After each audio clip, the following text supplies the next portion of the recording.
ஆகாபின் 70 குமாரர்.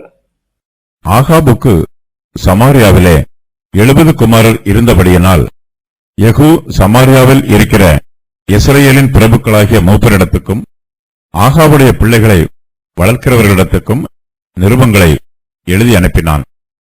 அதில், உங்கள் ஆண்டவனுடைய குமாரர்கள் உங்களோடு இருக்கிறார்களே, ரதங்களும் குதிரைகளும் அரணான பட்டணமும் ஆயுதங்களும் உங்களுக்கு உண்டே.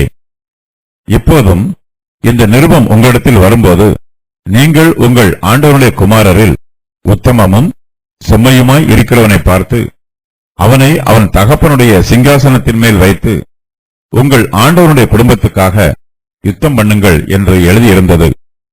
அவர்கள் மிகவும் பயந்து, இதோ 2 ராஜாக்கள் அவனுக்கு முன்பாக நிற்கவில்லையே, நாங்கள் எப்படி நிற்போம் என்றார்கள். ஆகையால் அரமனை விசாரிப்புக்காரனும் நகர விசாரிப்புக்காரனும் மூப்பரும் பிள்ளைகளின் விசாரிப்புக்காரரும், நாங்கள் உமது அடியார்கள், நீர் எங்களுக்கு சொல்வதையெல்லாம் செய்வோம், நாங்கள் ஒருவரையும் ராஜாவாக்குவதில்லை, உமது பார்வைக்கு சம்மதியானதை செய்யும் என்று யெகூவுக்கு சொல்லி அனுப்பினார்கள். அப்பொழுது அவன் அவர்களுக்கு 2ஆம் நிருபத்தை எழுதினான். அதில், நீங்கள் என் பட்சத்தில் சேர்ந்து என் சொல்லை கேட்பீர்களானால் உங்கள் ஆண்டவனுடைய குமாரரின் தலைகளை வாங்கி நாளை இந்நேரத்தில் இஸ்ரவேலுக்கு என்னிடத்தில் வாருங்கள் என்று எழுதியிருந்தது. ராஜாவின் குமாரராகிய 70 பேரும் தங்களை வளர்க்கிற பட்டணத்தின் பெரிய மனுஷரோடு இருந்தார்கள். இந்த நிருபம் அவர்களிடத்தில் வந்தபோது அவர்கள் ராஜாவின் குமாரராகிய 70 பேரையும் பிடித்து வெட்டி அவர்கள் தலைகளை கூடைகளில் வைத்து இஸ்ரவேலில் இருக்கிற அவனிடத்திற்கு அனுப்பினார்கள். அனுப்பப்பட்ட ஆள் வந்து ராஜகுமாரரின் தலைகளை கொண்டு வந்தார்கள் என்று அவனுக்கு அறிவித்த போது அவன் விடியற்கால மட்டும் அவைகளை ஒலிமுக வாசலில் 2 குவியலாக குவித்து வையுங்கள் என்றான். மறுநாள் காலமே அவன் வெளியே வந்து நின்று சகல ஜனங்களையும் நோக்கி, நீங்கள் நீதிமான்கள் அல்லவா?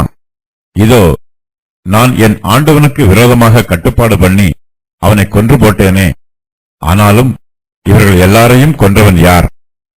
ஆதலால் கர்த்தர் ஆகாபின் குடும்பத்தாருக்கு விரோதமாகச் சொன்ன கர்த்தருடைய வார்த்தைகளில் ஒன்றும் தரையிலே விழவில்லை என்பதை அறிந்து கொள்ளுங்கள். கர்த்தர் தம்முடைய ஊழியக்காரனாகிய எலியாவைக் கொண்டு சொன்னதை செய்தார் என்றான். யெகூ ஆகாபின் வீட்டார் அனைவரையும் சங்காரம் பண்ண வேண்டும், இது கர்த்தருடைய சித்தம். ஆகாபுக்கு சமாரியாவிலே 70 குமாரர் இருக்கிறார்கள். யெகூ சமாரியாவில் இருக்கிற இஸ்ரவேலின் பிரபுக்களாகிய மூப்பரிடத்துக்கும் ஆகாபுடைய பிள்ளைகளை வளர்க்கிறவரிடத்துக்கும் நிருபங்களை எழுதி அனுப்புகிறான். ஆகாபுக்கு 70 குமாரர்கள் இருக்கிறார்கள். பிள்ளைகளை வளர்க்கிறவர்களிடத்தில் அவர்கள் பாதுகாப்பாக வளர்ந்து வருகிறார்கள். யெகூ சமாரியாவில் இருக்கிற இஸ்ரவேலின் பிரபுக்களாகிய மூப்பரிடத்துக்கும் ஆகாபுடைய பிள்ளைகளை வளர்க்கிறவர்கள் இடத்துக்கும் நிருபங்களை எழுதி அனுப்புகிறான். ஆகாபின் குமாரரில் ஒருவனை அவன் தகப்பனுடைய சிங்காசனத்தின் மேல் வைக்குமாறு கூறுகிறான். ஆனால் பிள்ளைகளை வளர்க்கிறவர்களும் மூப்பர்களும் யெகூவுக்கு மிகவும் பயப்படுகிறார்கள். ஆகாபின் பிள்ளைகளுக்கு யெகூ சொன்னபடி செய்வதாக வாக்கு பண்ணுகிறார்கள்.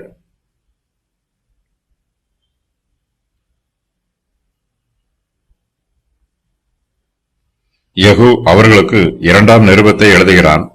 அந்த நிருபத்தில் ஆகாபினுடைய குமாரரின் தலைகளை வாங்கி நாளை இந்நேரத்தில் இஸ்ரவேலுக்கு என்னிடத்தில் வாருங்கள் என்று எழுதியிருக்கிறது. இந்த நிருபம் அவர்களிடத்தில் வந்தபோது அவர்கள் ராஜாவின் குமாரராகிய 70 பேரையும் பிடித்து வெட்டி அவர்கள் தலைகளை கூடைகளில் வைத்து இஸ்ரவேலில் இருக்கிற அவனிடத்தில் அனுப்புகிறார்கள். மேலும் இஸ்ரவேலில் ஆகாபின் குடும்பத்தாரில் மீதியான யாவரையும், அவனுக்கு இருந்த எல்லா மந்திரிகளையும், அவனைச் சேர்ந்த மனுஷரையும், அவனுடைய ஆசாரியர்களையும், அவனுக்கு ஒருவரையும் மீதியாக வைக்காதபடிக்கு யெகூ வெட்டி கொன்று போடுகிறான். சமாரியா இஸ்ரவேல் தேசத்திலே மிகவும் முக்கியமான பட்டணம். இது வலுவான பட்டணம். ஆகாபின் குமாரர் சமாரியாவிலே வளர்க்கப்படுகிறார்கள். இஸ்ரவேலுக்கும் சீரியாவுக்கும் யுத்தம் உண்டான போது ஆகாப் தன்னுடைய 70 குமாரரையும் அவருடைய பாதுகாப்புக்காக சமாரியாவுக்கு அனுப்பியிருக்கிறான். யெகூவும் ஆகாபின் குடும்பத்தாரை அழைப்பதற்கு வகை பார்த்து கொண்டிருக்கிறான். யெகூவின் கையில் இருந்து ஆகாபின் குமாரர் தப்பிக்க வேண்டும். இதற்காக ஆகாபின் வீட்டார் அவனுடைய 70 குமாரரையும் சமாரியாவிலே பாதுகாப்பாக அனுப்பி வைத்திருக்கிறார்கள். இந்த சம்பவம் யெகூவுக்கு தெரிய வருகிறது. ஆகாபின் பிள்ளைகளுக்கு சமாரியாவில் இருக்கிற யெஸ்ரவேலின் பிரபுக்களும் மூப்பர்களும் ஆதரவாய் இருக்கிறார்கள். ஆகாபின் 70 குமாரர்களையும் வளைக்கிறவர்களும் அங்கே இருக்கிறார்கள். யெகூ அவர்கள் எல்லோருக்கும் நிருபங்களை எழுதி அனுப்புகிறான்.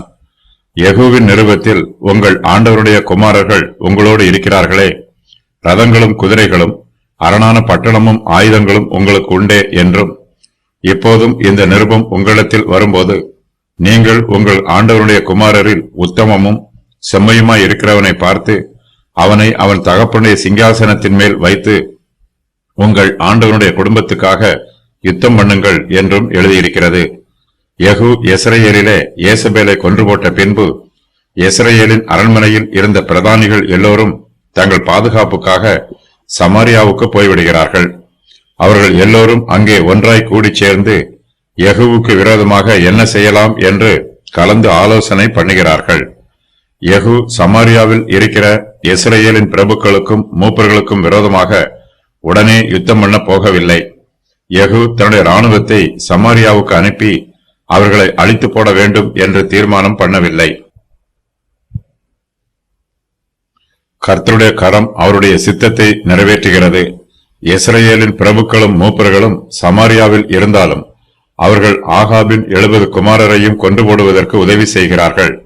சமாரியாவில் இருக்கிற யெஸ்ரயேலின் பிரபுக்களும் மூப்பர்களும் தனக்கு விரோதமாக யுத்தம் பண்ண வருமாறு யெகூ அவர்களை அழைக்கிறான்.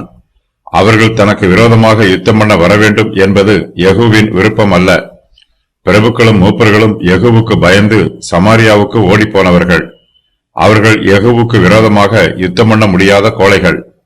யெகூ அவர்களுடைய கோழைத்தனத்தை பரியாசம் பண்ணும் வண்ணமாக இந்த நிருபத்தை எழுதி அனுப்புகிறான். யெஸ்ரயேலின் பிரபுக்களாகிய மூப்பர்களால் கர்த்தருடைய சித்தத்திற்கு விரோதமாகவும் அவருடைய தெய்வீக ஆலோசனைக்கு விரோதமாகவும் யுத்தம் பண்ண முடியாது. யெஸ்ரயேலின் பிரபுக்களாகிய மூப்பர் யெகூவின் நிருபத்தை படித்து மிகவும் பயப்படுகிறார்கள். அவர்கள் யெகூவுக்கு கீழ்ப்படுகிறார்கள். சமாரியாவில் இருக்கிற யெஸ்ரயேலின் பிரபுக்களாகிய மூப்பர் யெகூ எழுதி அனுப்பின நிருபத்தை வாசித்து மிகவும் பயந்து, இதோ 2 ராஜாக்கள் அவனுக்கு முன்பாக நிற்கவில்லையே, நாங்கள் எப்படி நிற்போம் என்று சொல்லுகிறார்கள்.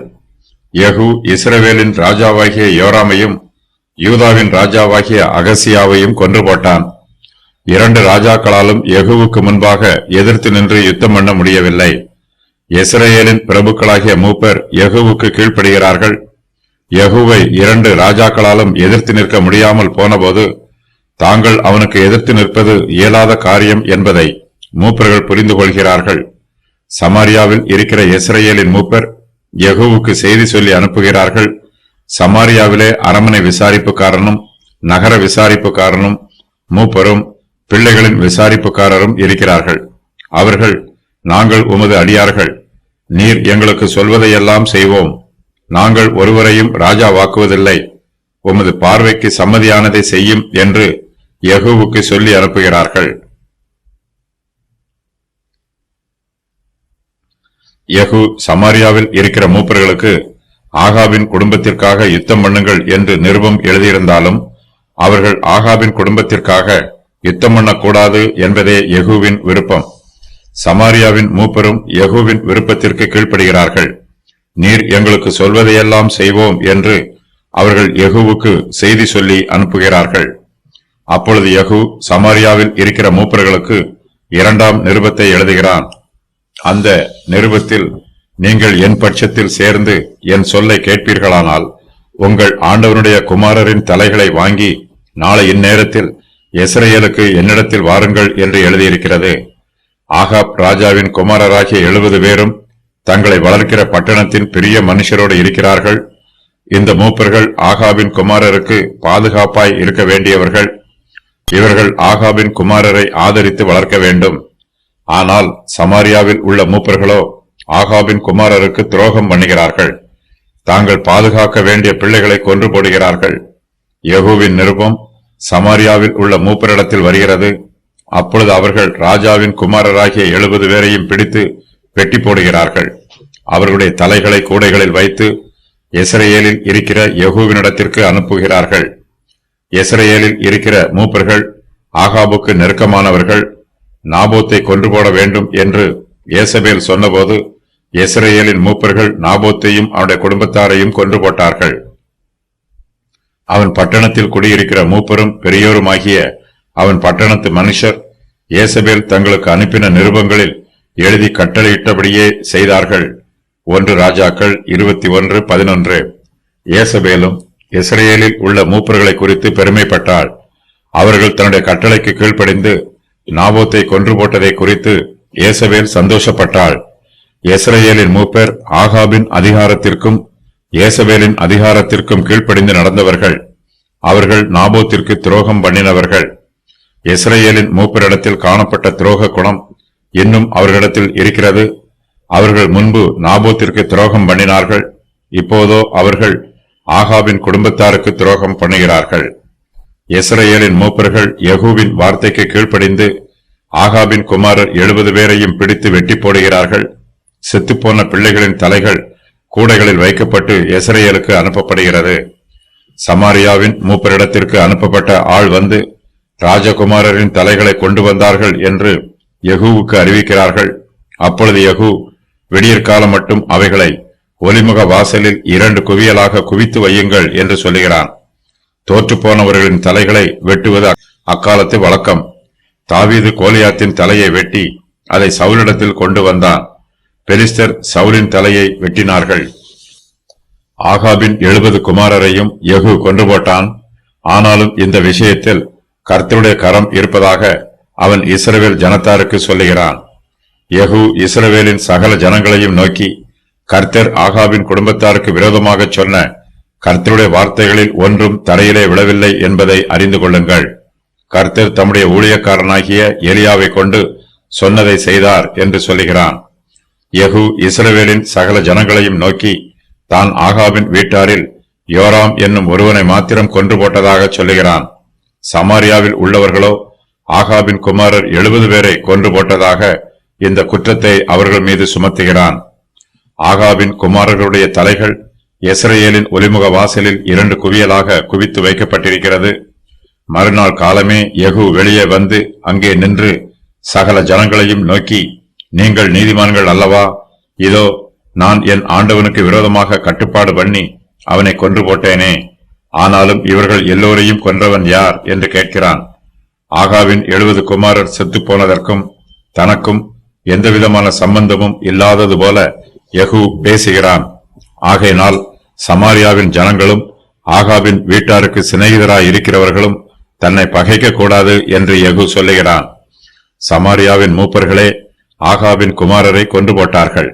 அவர்கள் ஆகாபின் 70 குமாரரையும் பாதுகாப்பாய் வளர்க்க வேண்டியவர்கள். மூப்பர்களே அவர்களை பராமரிக்க வேண்டியவர்கள்.